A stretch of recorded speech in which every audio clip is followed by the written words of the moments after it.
Mbak Novi, halo.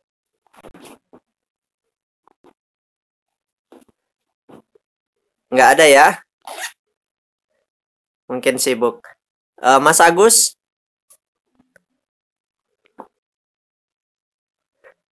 dari mana nih? Pak Guru lupa ya yang kemarin. Mas Agus Bogor ya, oke. Ini warga, ini dari mana? Ya, Cirebon, oke. Ya, oke, oke. Pak Guru ingat. Ini AMS. Mbaknya ndak anu ya, ndak mendengarkan ya. Dari mana? Jakarta, Jakarta Pusat ya? Oke. Kemudian yang berikutnya Mas Hendra,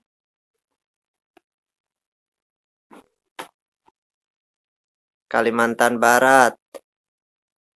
Mas Erik dari mana? Mas Pak Guru lupa.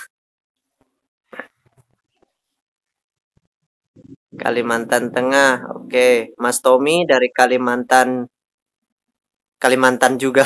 Kalimantan Tengah ya, Mas ya.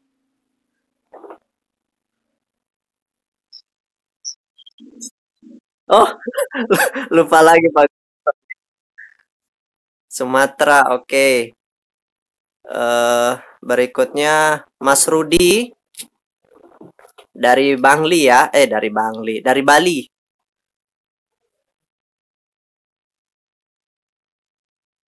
Kuta ya. Ini Mbak siapa? Mbak Mai Saroh.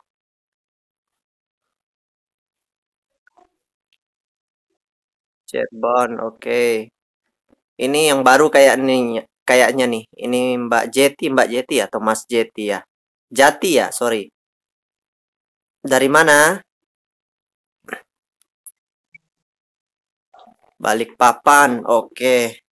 Ini jadi partisipasinya Pak Guru bersyukur sih semakin sedikit ya berarti orang-orang tertentu yang bisa dapatkan quotes-nya hari ini atau pembelajarannya.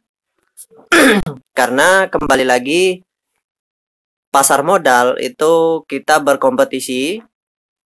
Jadi kita selalu bisa saling istilahnya saling berkompetisi, saling bersaing, memperebutkan barang maupun ketika menjual barang. Pak Guru rasakan itu ketika membeli dalam jumlah besar terutama di pembelajaran di PT 5253 ya dengan kode saham Lucy ini. Sebelum masuk ke materinya, Pak Guru sharing singkat dulu mengenai prosesnya ya. Di awal pembelian, Pak Guru membeli perusahaan ini itu membutuhkan kesabaran dan prosesnya lama. Jadi karena bid dan offernya sangat tipis, maka dari itu Pak Guru mengantri pelan-pelan, kadang HK, kadang mengantri di kolom bid ya, seperti itu. Ya bersyukur proses pembelian yang Pak Guru lakukan itu kurang lebih hampir 2 minggu lamanya. Jadi beli pelan-pelan karena bid dan offernya sangat tipis, jadi prosesnya membutuhkan waktu seperti itu. Nah kemudian kemarin ya bersyukur banget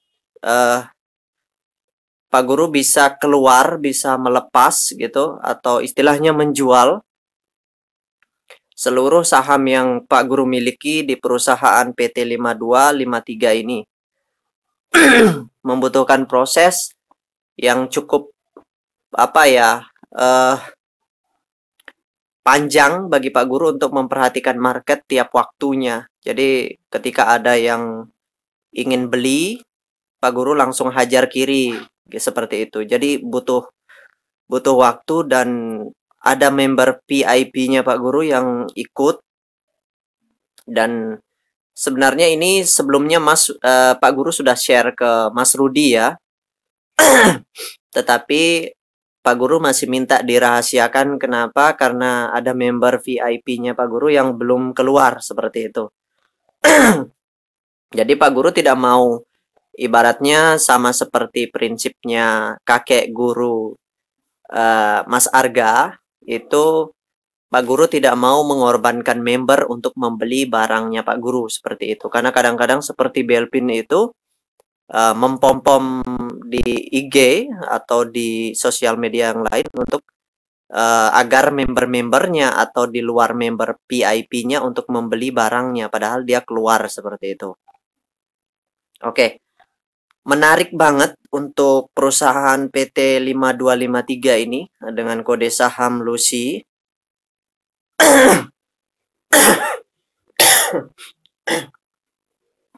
Jadi ada beberapa hal yang ingin Pak Guru sampaikan. Yang pertama,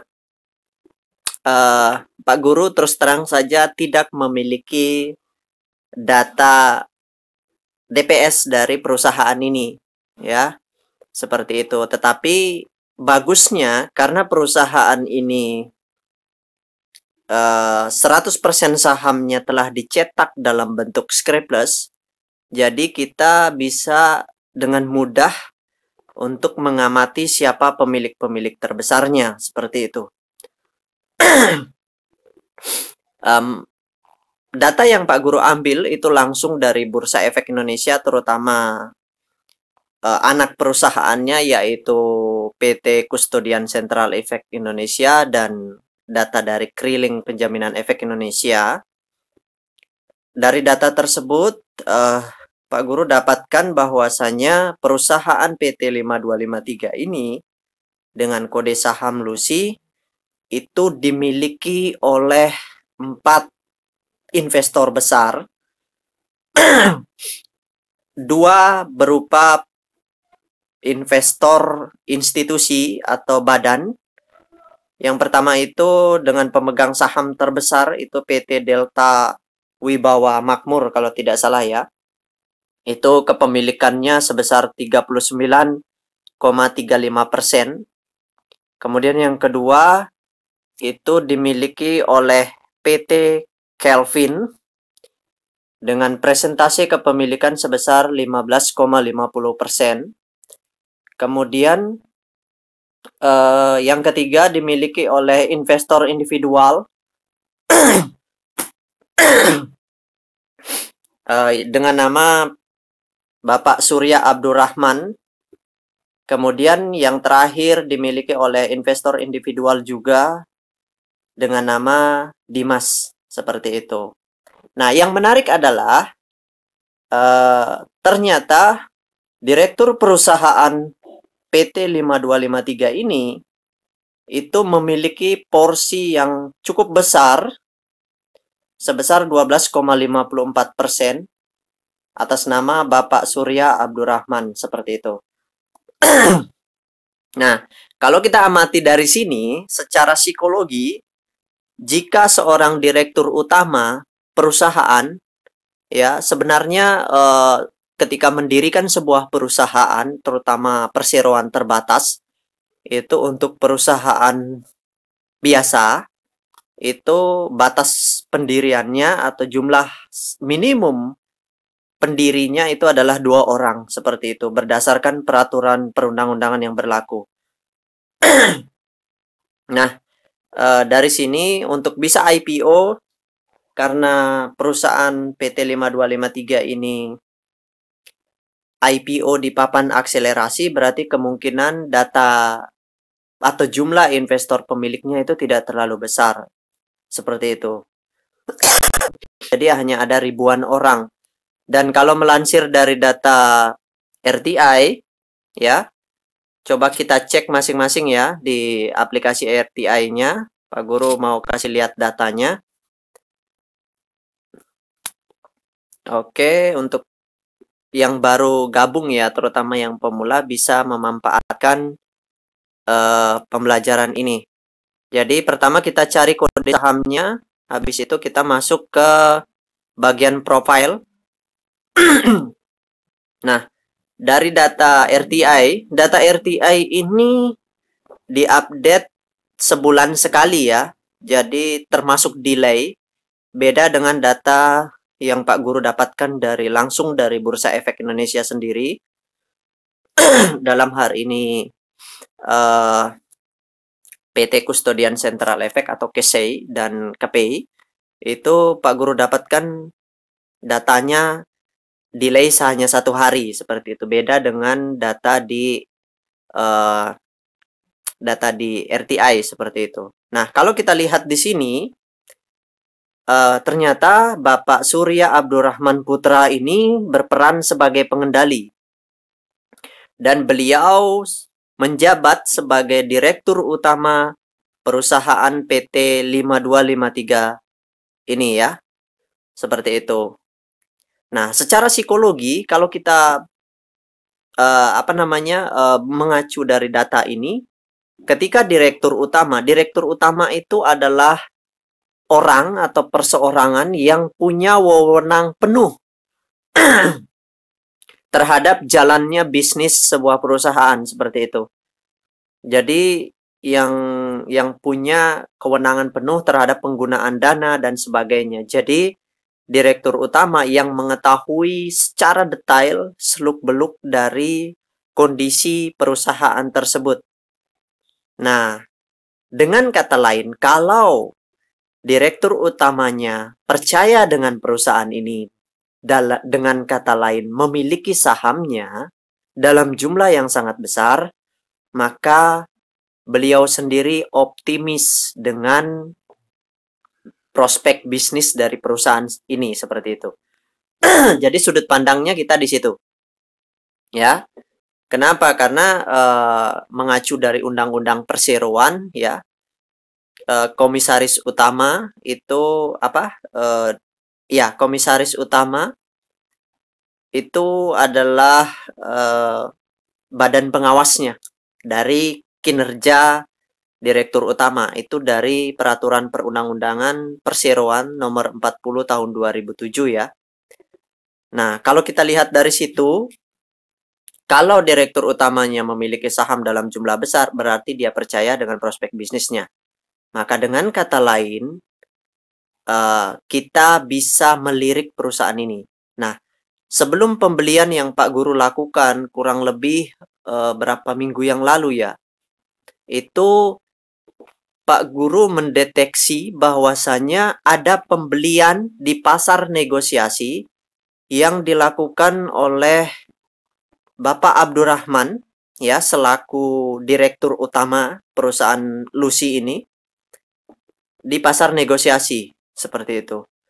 Dengan total pembelian kalau tidak salah itu sebanyak 260 juta lembar.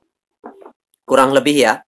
Nah, itu pembelian yang sangat besar sekali, maka dari situ Pak Guru jadi tertarik melirik perusahaan ini gitu. Karena ibaratnya kalau direkturnya membeli, maka secara otomatis ada kepentingan. Ada kepentingan dan mungkin tentu direkturnya ini direktur utama itu jelas berkolaborasi atau mengenal siapa supir di belakang ini seperti itu. Bisa jadi direktur utamanya sendiri atau tim-tim lain seperti itu yang sangat dikenal seperti itu. Jadi umumnya supir atau dalam hal ini market maker atau liquidity provider atau istilahnya investor besar itu biasanya sangat mengenal supirnya atau beliau sendiri yang terlibat sebagai supir pengendali dari perusahaan tersebut seperti itu. Jadi dengan adanya pembelian yang besar itu, maka Pak Guru optimis bahwa harga sahamnya akan naik seperti itu. Dan setelah itu, setelah Pak Guru membeli, ternyata harga sahamnya terbang. Dan ini Pak Guru sendiri terus terang sangat-sangat takjub ya dengan pergerakan dari kamu dengan sedia untuk harganya atau memborong kanan